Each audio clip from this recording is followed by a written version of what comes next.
Hello everyone, this is Girish Tiwari. एक बार lockdown हो चुका है। आप अपने घरों में अच्छे तरीके से बने रहिए और हमारे वीडियो को अच्छे से देखते रहिए। हम आपके लिए ही सब कुछ कर रहे हैं। इलेक्ट्रोस्टैटिक्स में अब जो डाइपोल को अगर हम एक फील्ड में इंसर्ट करा देते हैं तो डाइपोल पर क्या असर पड़ता है, ठीक है। इस चीज़ को हम देखेंगे। अब तक देखे थे कि एक इलेक्ट्रिक डाइपोल वास्तव में स्पेस में किस तरीके का फील्ड क्रिएट करता है, उसके एक्सिस पर उस पर क्या करता है।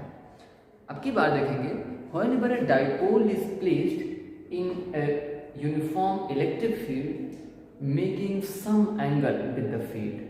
अब जैसे कि पहला आता है, हमारे पास एक यूनिफॉर्म इलेक्ट्रिक फील्ड का कोई रीजन है, ये है electric field, uniform electric field E है। Now consider we have a dipole, this is the dipole,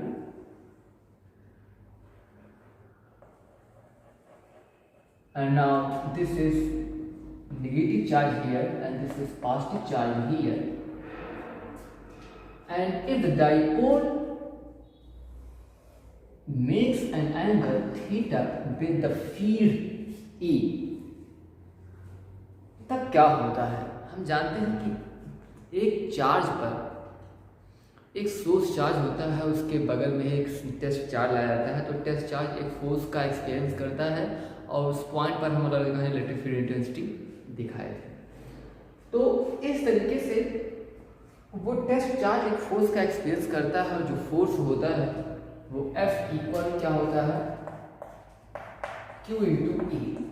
और यहीं से हम कहीं ना कहीं electric field intensity force upon test charge Q किया करते थे। अब ये हमारे पास पॉजिटिव चार्ज है और इनके बीच का डिस्टेंस मान लेते हैं 2a है, 2a है। इसका जो डाइपोल मोमेंट होगा वो नेगेटिव से पॉजिटिव की तरफ होगा और दिस इज इलेक्ट्रिक फील्ड। तो जब डाइपोल इलेक्ट्रिक फील्ड से कोई एंगल बनाया हुआ है तो हमेशा चाहेगा, अब इलेक्ट्रिक फील्ड में है तो चार्ज एक फोर्स का एक्सपीरियंस करेगा। अब डाइपोल की डिफिनीशन से कि ये दोनों चार्जेस मैग्नीट्यूड में सेम होते हैं पर अपोजिट साइड्स के होने के कारण अब देखते हैं इस पर फोर्स क्या लगेगा। अगर ये चार्ज है तो इलेक्ट्रिक फील्ड बाहर की तरफ निकल ही है, तो इस पर फोर्स भी इसी डायरेक्शन में होगा और F इक्वल क्या होगा, Q इंटू ई। क्लियर।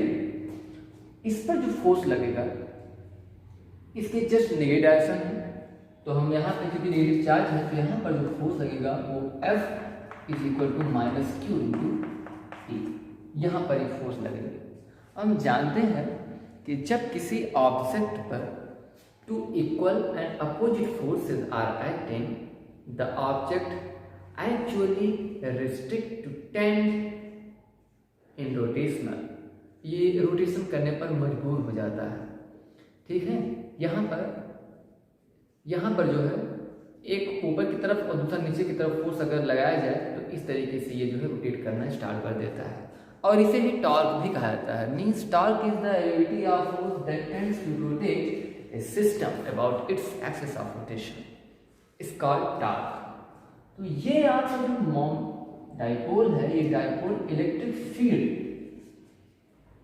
के साथ संरेखित होना चाहता है, उसी दिशा में अलाइन होना चाहता है और इस पर चूंकि फोर्स लग रहे हैं two equal and opposite forces, so this creates the torque. अब हम जानते हैं कि टॉर्क जिसको रिस्टॉर्टिंग फोर्स भी कहते हैं, तो टॉर्क टाउ इक्वल होता है, टॉर्क हम कहते हैं torque tau is equal to R cross F या R F sine theta. Clear. तो यहाँ पे फोर्स होगा और हमारे पास एक परपेंडिकुलर डिस्टेंस होना चाहिए, तो इसका परपेंडिकुलर डिस्टेंस, अब ये मान लीजिए एंगल थीटा है तो ये हमारा क्या हो जाएगा 2a साइन थीटा। ये हमारे पास परपेंडिकुलर डिस्टेंस हुआ और perpendicular distance is equal to 2a sin theta into force F equal Q into E. Clear, ये हुआ। तो हमारे पास टार्क जो नेट आया वो 2a q e into sine theta. अब साइन थीटा है, इसका मतलब होना चाहिए ये हमारे पास क्या है, e है, और ये हमारे पास क्या है, e, और ये क्या है, sine theta. So tau is equal to e sine theta means tau is equal to vector p cross vector. Clear. Now consider this is the relation between the torque, dipole moment and electric field intensity. यहां से हम dipole moment P is equal to tau by E लिख सकते हैं। अब ध्यान देना है कि टाउ मैक्सिमम तब होगा जब हमारे पास इस डायपोल मोमेंट और इलेक्ट्रिक फील्ड के बीच जो है एंगल क्या हो, वो 90 डिग्री हो, तभी ये अपनी मैक्सिमम में होगा, तभी टाउ मैक्स होगा। तो टाउ मैक्स की पोजीशन में हमारे पास P क्रॉस E होना चाहिए। यहां से हम P is equal to tau max by electric field E। Now the dipole is inserted in a electric field intensity of 1 newton per coulomb. यहाँ पर जो फील्ड है, अगर E की वैल्यू हमारे पास 1 न्यूटन पर कूलम के रीजन में रखा गया है, तो सच में electric dipole moment is the torque acting whenever the dipole is placed perpendicular to the uniform electric field intensity of 1 newton per coulomb.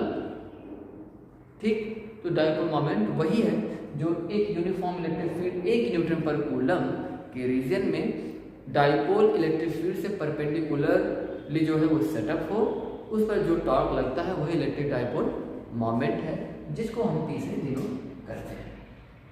तो हमारे पास ये रहा। अब इसके बाद आता है इस इलेक्ट्रोस्टैटिक्स में जो नया पैरामीटर है वो हमारे पास है इलेक्ट्रिक फ्लक्स, और इसी को लेकर के गॉस थ्योरम का एक्सप्रेशन है। एनसीईआरटी का बहुत अच्छा टॉपिक है। हम इलेक्ट्रिक फ्लक्स के बारे में बात करें। इलेक्ट्रिक फ्लक्स होता क्या है, ये फ्लक्स क्या होते हैं? Flux means the number means the lines of the imaginary forces that are crossing are linked with a some surface से कोई लिंक्ड हो रहा है, तो उसको हम जनरली हम फ्लक्स कह देते हैं। ठीक है, माइकल फैराडे के द्वारा ये दिया गया है। Now consider we have a planar surface, this has the area, if this is the length L, this is the breadth B, then the area will be equal to L into B, होगा ही। अब जो है ये हमारे पास अगर ये एक vector C है, दूसरा वेक्टर ये है, तो इसका वेक्टर A और वेक्टर B मान लेते हैं। तो अगर 90 डिग्री पर है, इसका मतलब इसका जो आउटवर्ड नॉर्मल जो इसका रिजल्टेंट होगा वो इन दोनों वेक्टर्स के क्रॉस पर डिपेंड करेगा, यानी vector A cross vector B। तो होता ये है कि इसका जो आउटवर्ड नॉर्मल होगा वो या तो आपका ये होगा, हम इसके बारे में बात करते हैं, ये है इसका ये आउटवर्ड नॉर्मल है, और या तो ये होगा या आपका पीछे की तरफ हो सकता है। ठीक, तो हर चूंकि ये एक सरफेस है, इसलिए सरफेस का जो है यहाँ पे आउटवर्ड नॉर्मल हम बाहर या अंदर की तरफ ले रहे हैं। और ठीक, अब ये हुआ। अब हम मान लेते हैं कि हमारे पास इलेक्ट्रिक फील्ड लाइंस हैं, और इलेक्ट्रिक फील्ड लाइंस जो है इससे क्रॉस हो रही हैं, इस सरफेस से क्रॉस हो रही हैं। अगर ये इलेक्ट्रिक फील्ड लाइंस पीछे से आ रही हैं, इसको क्रॉस कर रही हैं कुछ इस तरीके से, इससे कुछ एंगल बना रहे हैं, या नहीं बना सकती हैं, इसके जस्ट पैरेलल हो सकती हैं, या कहीं इलेक्ट्रिक फील्ड बिल्कुल इस सरफेस पे क्या हो सकती है, परपेंडिकुलर हो सकती हैं। ये देखिए 90 एंगल बना हुआ है। ठीक है, तो 90 एंगल से इनके बीच जो है ये एंगल चेंज होता हुआ और बिल्कुल इसके अलार्म हो जाएगा, और उसके बाद फिर रिवर्स हो जाएगा, और फिर एक बार फिर से परपेंडिकुलर हो सकता है। क्लियर? तो इलेक्ट्रिक फ्लक्स को हम दिखाते हैं कि electric flux phi E is the dot product of electric field and area element. Area element. If electric field is E, this is the dot product, and area element delta S. Clear? तो electric flux phi E is equal to vector E dot delta S. In magnitude B can say that E delta S cos theta, where theta is the angle made between, this is now consider this is the electric field intensity E, and the normal of this planet surface is n cap here. तो angle made between them is here theta. तो theta यहाँ पे क्या है? अब हम जानते हैं कि अगर थीटा की वैल्यू 0 होती है तो इसका मतलब E और N जो है वो आपस में, E और N जो है वो क्या है, एक ही दिशा में है, और तब हमें जो है मैक्सिमम मिलेगा, क्योंकि थीटा 0 की वैल्यू 1 होती है. ठीक, इसके बाद जैसे इससे ये परपेंडिकुलर हो जाएगा, हमने बताया, तब वहां पे क्या हो जाएगा, if theta is equal to 0 degree then electric flux phi is equal to E delta S. Again if theta is equal to 90 degree then cos 90 is equal to 0 and flux phi E will be 0.